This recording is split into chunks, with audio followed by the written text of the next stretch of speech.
Olá, turma da RAIS 16, essa é a nossa terceira aula, continuação do sistema digestório, certo? Em exames contrastados. E a gente vai falar agora dos órgãos auxiliares, certo? As vias, os ductos dos órgãos auxiliares. Nesse exame, a gente vai ver principalmente a parte dos ductos salivares e dos ductos biliares, certo? Nessa parte a gente tem 5 tipos de exame. Eu tenho uma cialografia, que vai estudar a parte dos ductos salivares, tem uma colecistografia e as 3 colangiografias, que essas 4 últimas vão estudar a parte dos ductos biliares, ok? A parte de cialografia, a gente vai estudar aí os ductos salivares. Eu tenho 3 pares, né? Vão ser 3 glândulas salivares de um lado e 3 glândulas salivares de outro. Tem as parótidas, as submandibulares e as sublinguais. Essas são as principais. Existem outras glândulas salivares menores, que são as que a gente chama de glândulas salivares acessórias, mas essas são as maiores e principais. Cada uma tem ductos que levam essa formação salivar até a cavidade bucal. Essa saliva, ela ajuda a molhar o alimento, a umedecer o alimento e ele formar já ali o bolo alimentar desde a cavidade bucal, certo? Também a substância saliva, ela tem algumas enzimas que são, por exemplo, a amilase salivar, que ajudam a degradar já alguns alimentos na boca, já ajuda a degradar, digerir ele na boca, certo? Como, por exemplo, o amido, né? Um dos alimentos que a gente consegue ali fazer a digestão dele, a quebra dele já na cavidade bucal por conta da amilase salivar produzida pela saliva. E algumas outras substâncias também fazem ali a quebra de outros alimentos na forma química, certo? Então, o que acontece?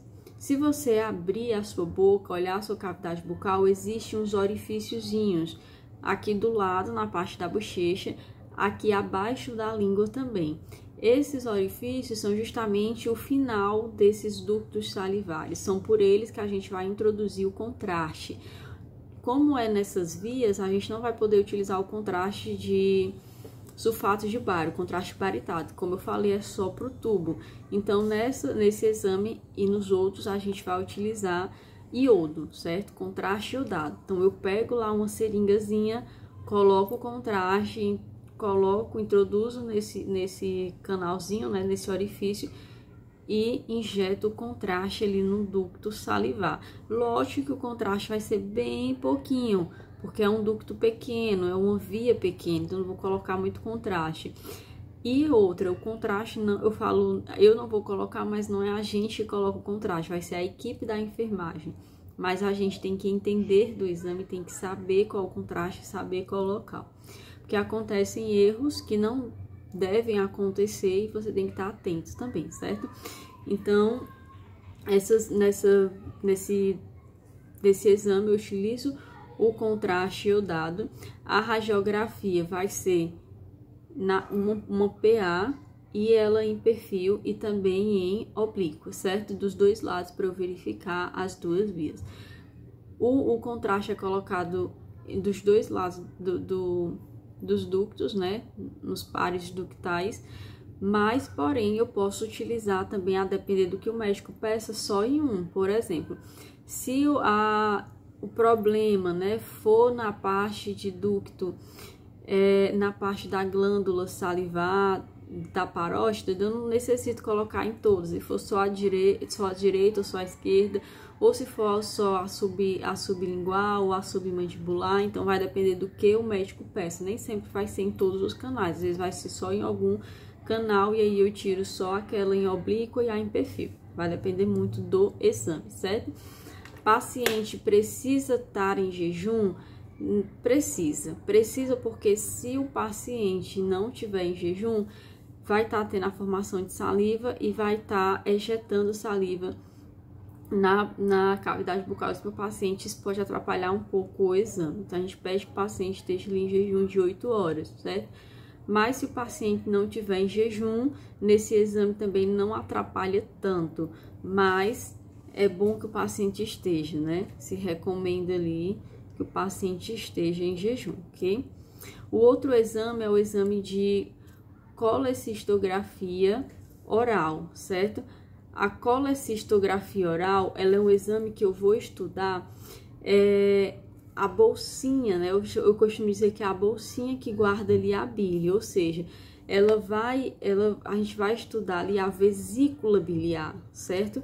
Eu não vou estudar na colecistografia oral os ductos biliares, eu vou estudar a vesícula biliar, o que guarda a bile, certo?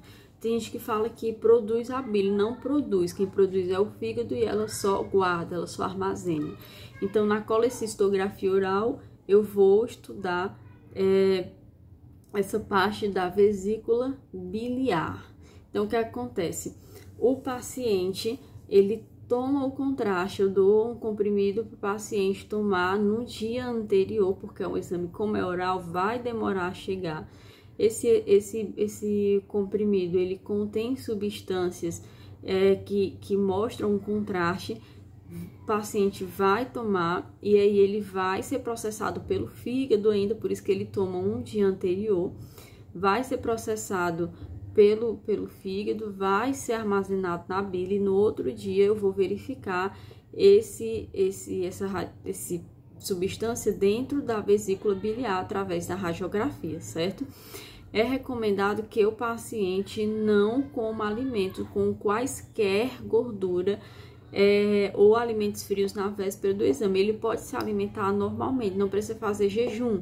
Ele só precisa fazer jejum de qualquer gordura, qualquer alimento que contém gordura e alimentos frios, porque ambos fazem com que haja a liberação da bile. E eu preciso que não haja a liberação da bile para que eu consiga ver o armazenamento dentro da vesícula biliar, porque se ele come, além de excretar a bile, vai excretar a substância que eu dei para o meu paciente tomar um dia anterior, certo? Ele toma um comprimido de 3 a 6 miligramas de ácido iapanóico ou ácido iocetâmico, né, que ajudam a verificar melhor essa região e são compatíveis com que o fígado absorva e vai armazenar dentro da vesícula biliar.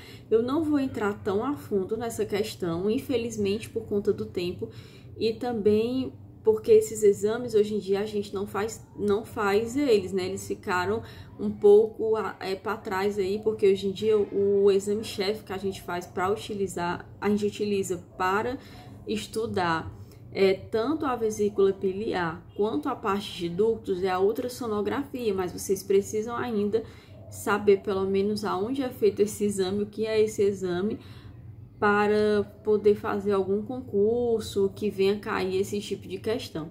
Mas geralmente hoje em dia esse exame não é mais realizado. Hoje em dia, quando você precisa verificar vesícula biliar ou então os ductos biliares, a gente já encomenda, os médicos já encomendam e já encaminham diretamente para fazer o exame de ultrassonografia, que ficou sendo como padrão ouro para o estudo dessas regiões, certo?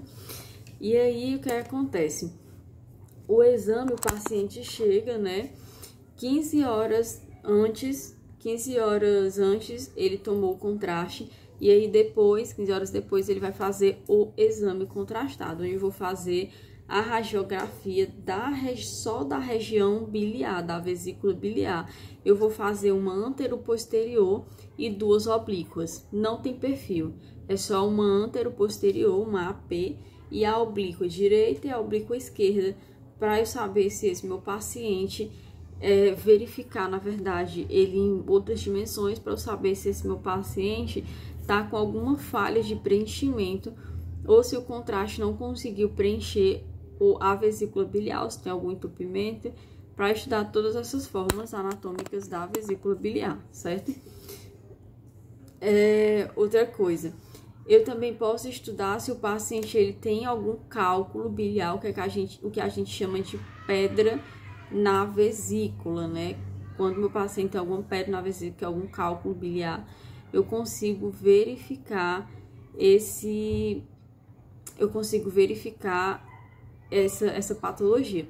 Mas eu consigo verificar depois de 20, 40, 60 minutos que eu comecei o primeiro exame, a primeira radiografia, porque esse tempo o contraste já vai ter saído da bile e aí vai ficar preenchido pouquíssimo contraste dentro da vesícula biliar e eu vou conseguir ver algum cálculo biliar que o paciente tenha.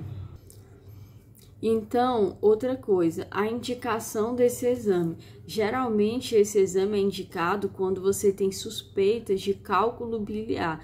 Paciente começa a ter dores, paciente começa a ter diarreias e a dor fica mais intensa, a diarreia, o vômito começa a ficar um pouco fora do normal, assim, né? Não é porque você comeu uma comida aqui, uma comida ali, sim, porque toda vida que você come gordura, fica desse jeito. Então, geralmente, a principal indicação é porque o paciente ele tem suspeita de pedra na vesícula ou cálculo vesical, que é o nome correto, né? Cálculo vesical ou cálculo biliar. Então, essa é uma das principais indicações para o paciente realizar o exame de colecistografia oral, mas ele também pode ser indicado quando há suspeita de alguma neoplasia, né, de algum crescimento aí neoplásico, ou alguma estenose biliar, quando eu tenho aqui a bile, ela afinou em alguma região e teve ali uma parte mais comprimida, assim, que a gente chama de estenose, certo? Ou alguma anomalia congênita, alguma má formação naquela vesícula biliar, ok? Ela é contraindicado quando o meu paciente ele tem um quadro de hepatorrenal avançada, ele tem alguma patologia na parte de rins, indo para a parte renal, que seja muito avançado. Então, eu não posso utilizar esse contraste, porque ele vai ser eliminado também através da urina, certo? Tanto de fezes como de urina. Então, isso vai prejudicar o meu paciente, ok? Quando o paciente ele tem também alergia ao contraste, eu também não posso utilizar o contraste no meu paciente, ok? Lembrando que o contraste ele tem substâncias de iodo, então se meu paciente tiver alergia ao iodo, eu não vou poder utilizar esse contraste. Eu tenho agora o exame de colangiografia endovenosa. A colangiografia endovenosa vai ser para estudar tanto a vesícula biliar quanto os ductos biliares. E eu vou fazer esse exame quando eu faço o exame de colecistografia oral e não consigo ter um diagnóstico legal, não consigo ter uma visualização muito ruim da região, ou não consigo diagnosticar precisamente aquilo que provavelmente possa vir ser uma patologia. Então, eu faço uma colangiografia endovenosa. Né? O paciente fica de jejum, mas o contraste é por via endovenosa, por isso que o nome é colangiografia endovenosa. E aí eu injeto o contraste antes do exame do paciente, certo? Mas ele precisa estar no jejum de 8 a 10 horas, principalmente jejum de gorduras, não pode comer nada gorduroso. Ele pode até comer outros tipos de alimentos, né, que não contenha nada de gordura, mas tudo de gordura, tudo que contenha gordura, esse meu paciente não vai poder comer de 8 a 10 horas antes do exame, certo?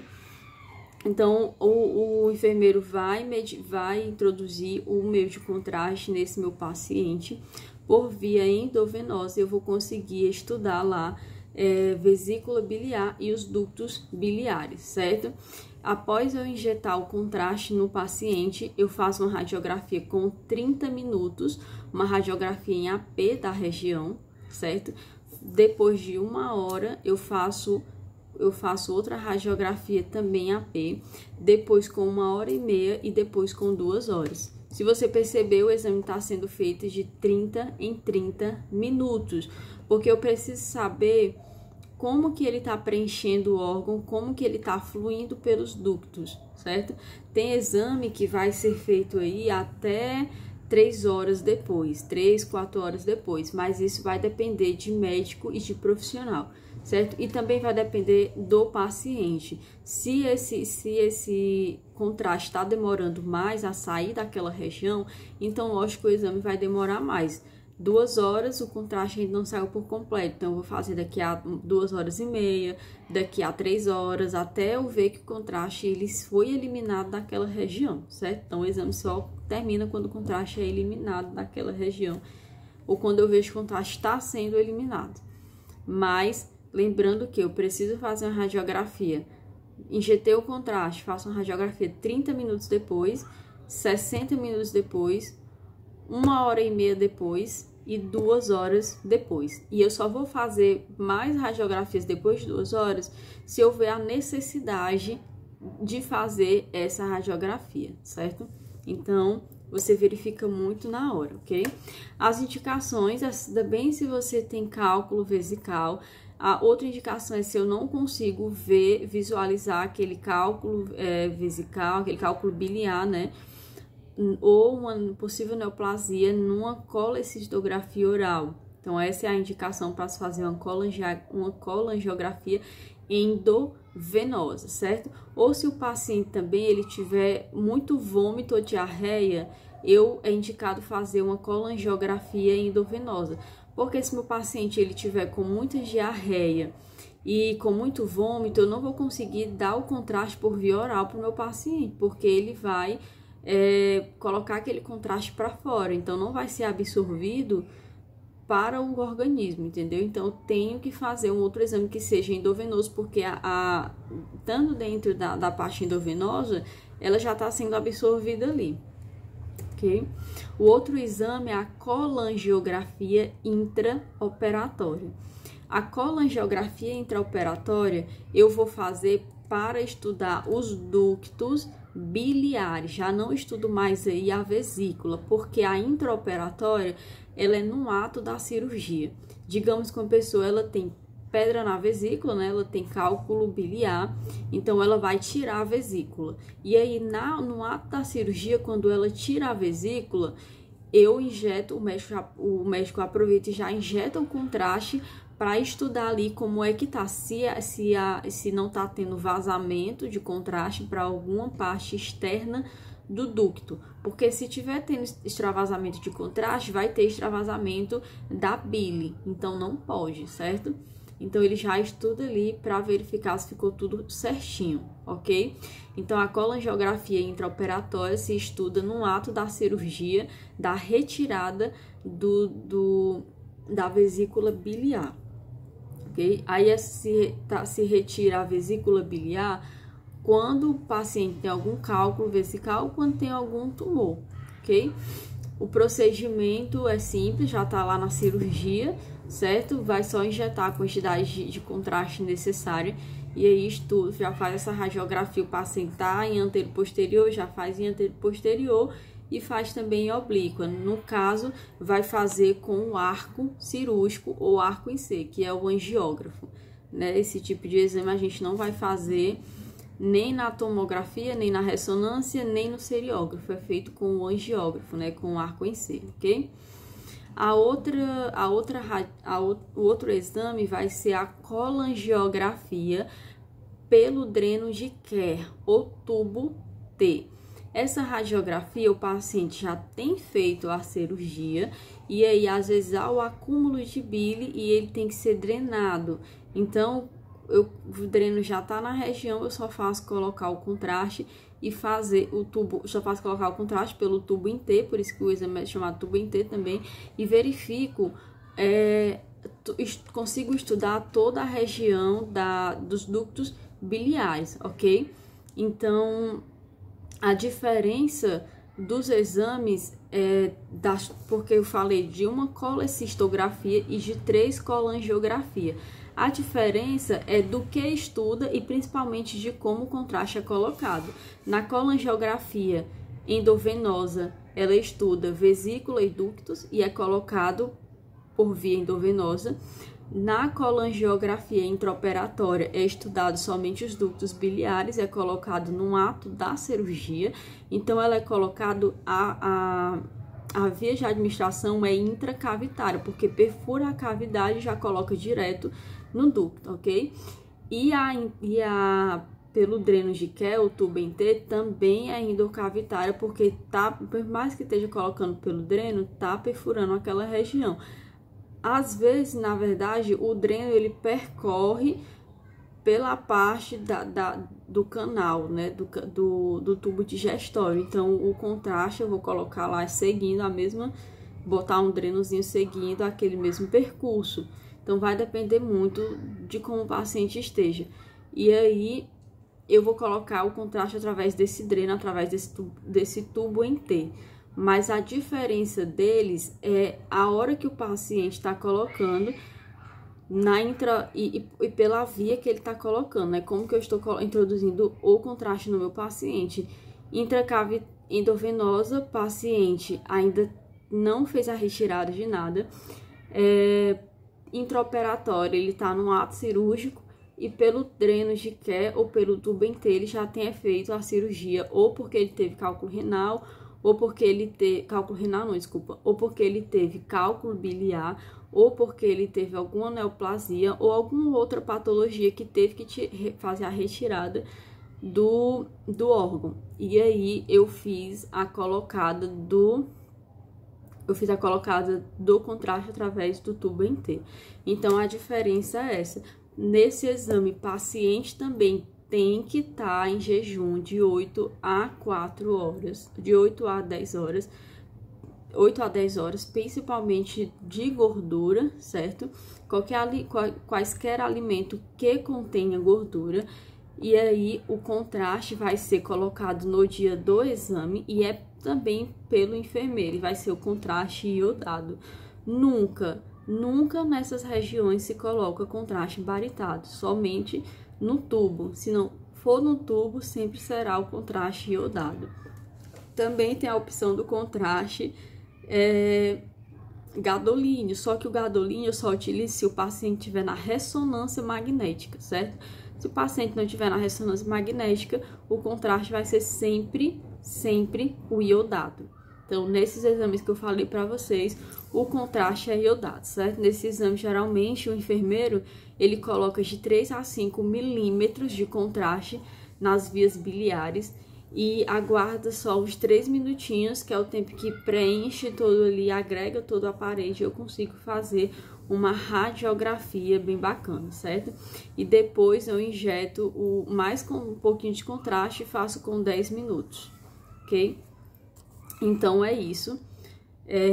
A gente fez um ao vivo, não foi dessa aula, eu tô regravando essa aula, a gente fez um ao vivo, em que a gente ficou falando aí por volta de 1 hora sobre esse assunto, tiveram algumas dúvidas legais e eu adentrei mais fundo nesse assunto, só um pouquinho mais fundo.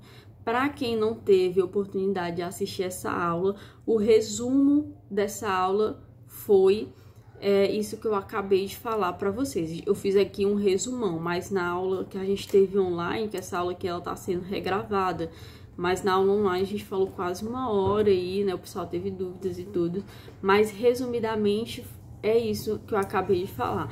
A indicação para esse exame, Natália, esse exame é para verificar colelitos, né? Aquela inflamação da parte do ducto colédoco, porque quando eu retiro a vesícula biliar, o ducto colédoco, ele é o principal responsável por armazenar a bile, porque não vai ter outra região que vai armazenar essa substância. O fígado produz e alguma região vai ter que armazenar. Então, é o colédoco que armazena essa bile. Então, ele vai crescer de tamanho, ele vai se expandir. Só que as pessoas, às vezes, elas continuam tendo uma má alimentação e é produzido muita substância biliar. Então, essa substância ela é armazenada em quantidade muito maior na parte do duodeno. Do colédoco. Só que o colédoco, ele não é feito para armazenar. Então, ele já cresce em uma proporção que não era para ele crescer. E aí, se a pessoa se alimenta de forma mal, ele cresce cada vez mais.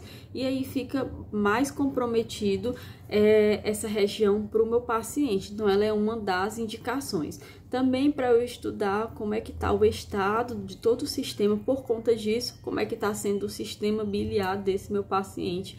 E mostrar pequenas lesões, porque isso tudo, né, pode acontecer aí, ocasionar pequenas lesões nesses tubos por conta do acúmulo de bile, certo? Por conta dessa dilatação.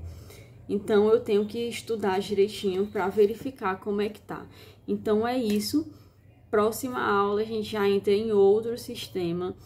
O slide já foi mandado para o grupo e cada slide, lembrando, tem um questionáriozinho no final.